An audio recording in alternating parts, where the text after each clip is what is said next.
Aidan Crowley had been at Grayson University in Michigan for barely 2 weeks when the nightmares started.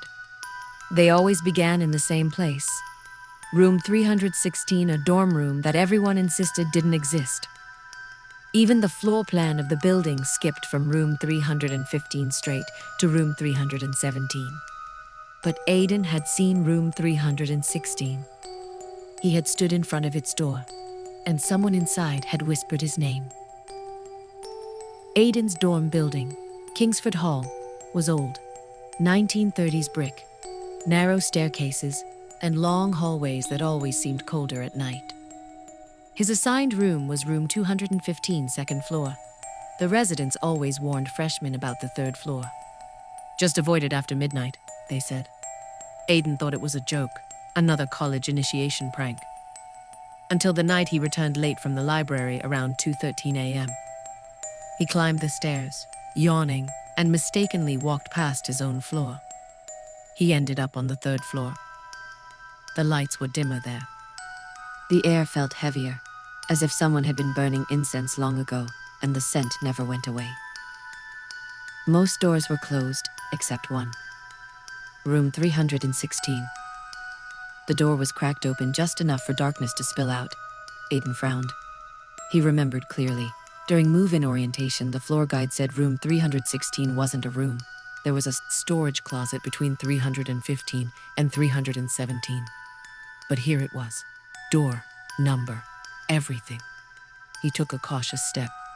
The door creaked wider on its own. Inside it was pitch black. No furniture, no windows, just a void. Then a whisper drifted out. "Aidan, you're late." Aidan froze. His heart hammered. He stumbled backward and bolted down the stairs, not stopping until he reached the safety of the second floor. The next morning, he told his roommate. The roommate laughed uneasily. "Aidan, there's no room 316, trust me." When they went to check later in daylight, the hallway showed exactly what everyone claimed. Room 315, a blank section of wall. Room 317, no 316. No door, no crack, nothing. The following nights were worse. Every night around 3:16 a.m., Aidan would wake to a faint sound. Scratch, scratch, scratch. It came from the wall behind his bed. At first, he assumed it was rats. But the sound was too slow, too deliberate, almost like someone dragging their fingernails across the surface. On the fourth night, he pressed his ear to the wall. The scratching stopped. Instead, a soft voice whispered from the other side, "I'm still here." Aidan jumped away from the wall. He reported it to the RA, resident assistant, who shrugged and said, "That wall backs onto a locked storage area. It's empty. No one can be there." Aidan didn't sleep for the rest of the night.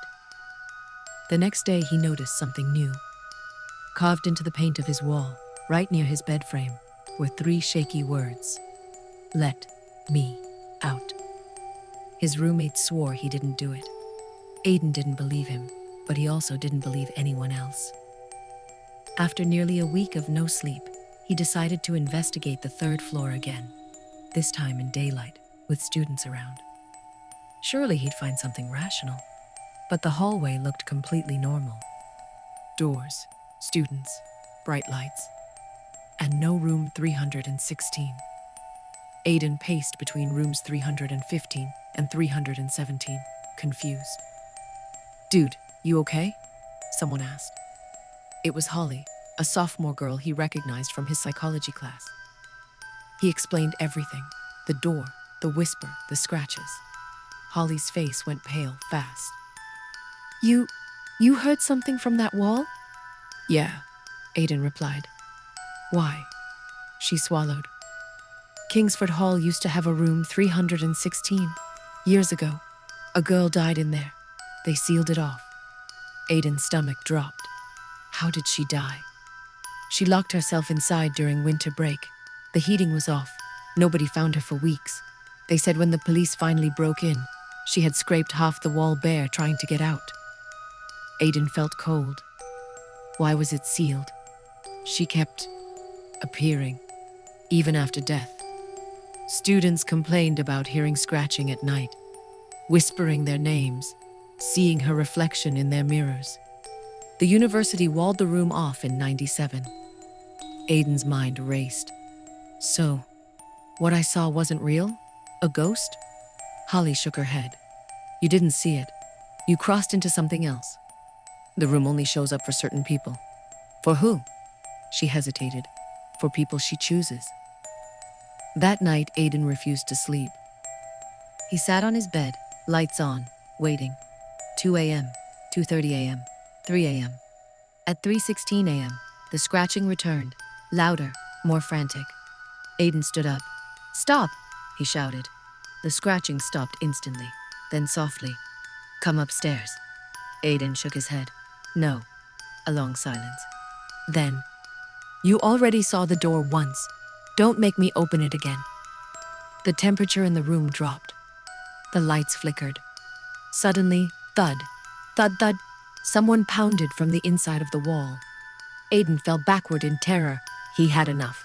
He ran out of his room, sprinted up the stairs to the 3rd floor. And there it was.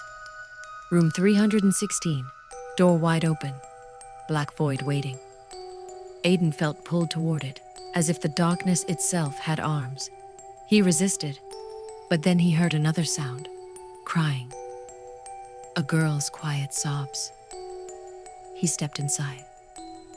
The door slammed behind him. The room was freezing. His breath came out in white clouds. He took out his phone flashlight.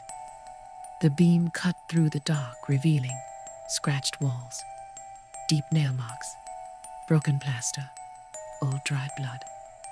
And in the corner, a girl curled up facing the wall. Her long black hair covered her face. Aiden whispered, Are you okay? She turned slowly toward him. Her face was pale, sunken, bruised from weeks of clawing.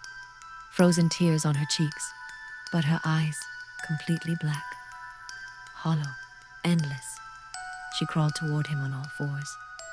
You took my bed, she whispered. You sleep in my place, so now I'll sleep in yours. Aiden stumbled back. I'm leaving. No one leaves room 316, she hissed. The walls began to close in. The scratches filled with fresh red liquid. The floor softened like mud. Her hand shot out and grabbed his ankle. Aiden screamed and kicked free and ran straight for that door right behind him now, crawling fast, bones cracking, joints bending wrong. Her hand grabbed his shirt. Aiden, stay. He slammed his shoulder into the door again and again until it burst open. He fell out into the hallway. Students gasped, seeing him crawl out of a blank wall. No door, no room, just a sealed wall. Aiden was moved out of Kingsford Hall the next day, but the damage was done. Every night at 3:16 a.m., no matter where he sleeps now, he hears scratching. Behind every wall, behind every hotel room, behind every apartment. And sometimes in mirrors, windows, or dark screens, he sees a pale girl with black eyes watching him. Waiting. Because once room 316 chooses you, it never lets you go.